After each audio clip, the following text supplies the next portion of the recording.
Olá pessoal, bom dia, vamos lá para o nosso cafezinho de hoje. Mais uma vez, comentando a respeito sobre a ação divina da afronta que estava recebendo. No capítulo 5, a ação de Deus na vida dos filisteus, aplicando a sua justiça, devido à afronta que eles praticaram. Agora no capítulo 6, a partir do verso 1 até o verso 6, nós veremos a decisão deles de devolverem a arca aos israelitas. No verso 1, nos diz que a arca da aliança permaneceu sob o domínio dos filisteus por 7 meses. Foram 7 meses de sofrimento para aquele povo, com mortes e doenças. E não querendo entrar aqui nos pormenores da numerologia, mas observando o que os estudiosos comentam a respeito do número 7, há um consenso em que este número representa a perfeição de Deus. Quer dizer que a sua obra foi completa. Este período, então, Deus usou para castigar aquele povo.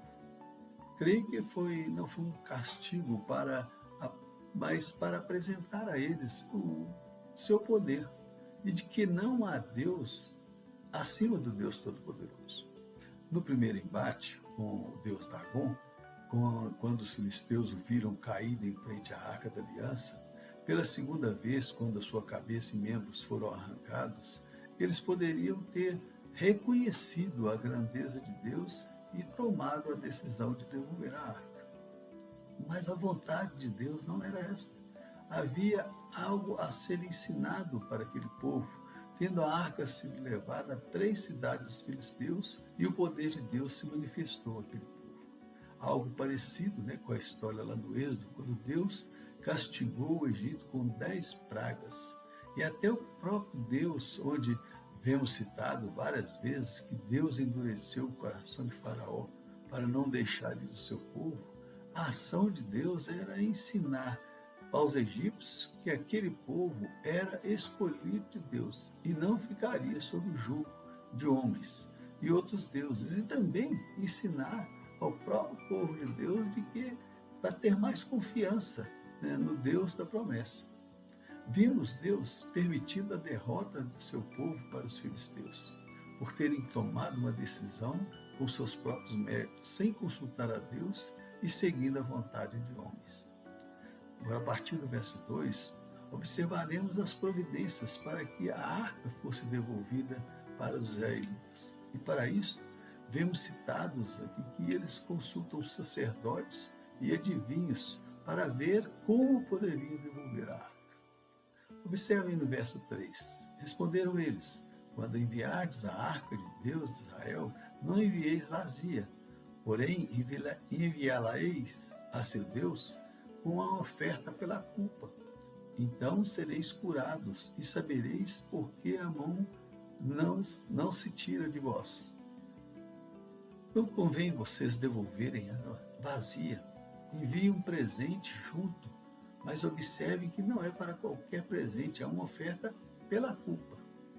Uma declaração clara de que eles sentiam culpados pela forma que fizeram com Deus. Mas algo na falta deles se assemelha muito à lei do Senhor em relação às ofertas que deveriam ser colocadas no altar do Senhor. Em Êxodo 23, a partir do verso 14, quando Deus estipula a forma de adoração, dentre elas as festas que deveriam ser observadas, no verso 15 diz assim: ninguém apareça de mãos vazias perante mim. Quando, porém, vierem me adorar, tragam suas ofertas. E estas mesmas ordenanças se repetem lá no Deuteronômio, capítulo 16, verso 16.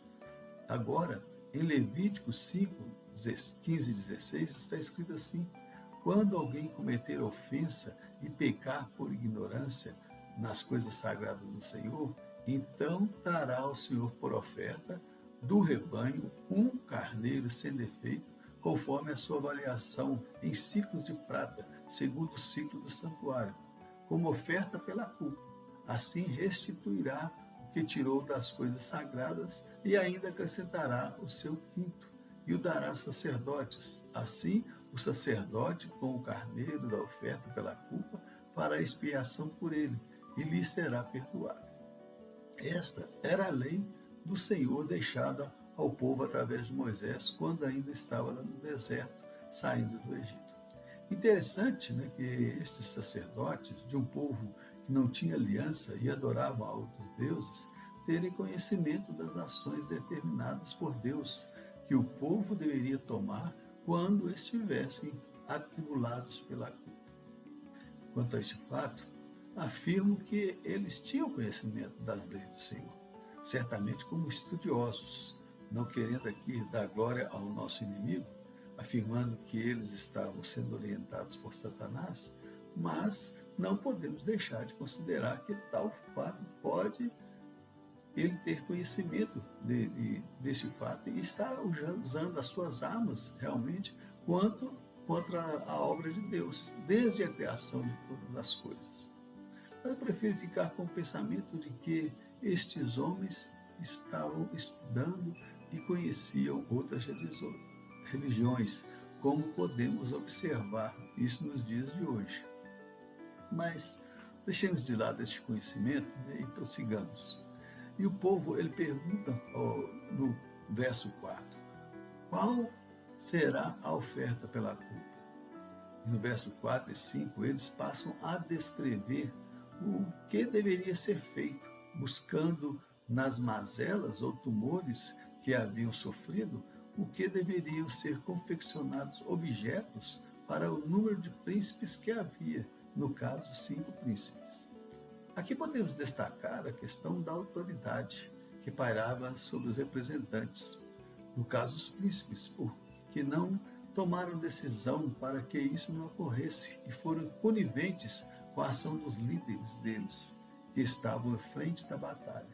E no verso 5, ainda encontramos a citação: dai glória ao Deus de Israel. Reconheçam o poder dele, e assim, porventura, aliviará a sua mão de cima de vós, e do vosso Deus e da vossa terra. O que entendo é que eles deveriam se humilhar na presença de Deus, reconhecendo o seu poder.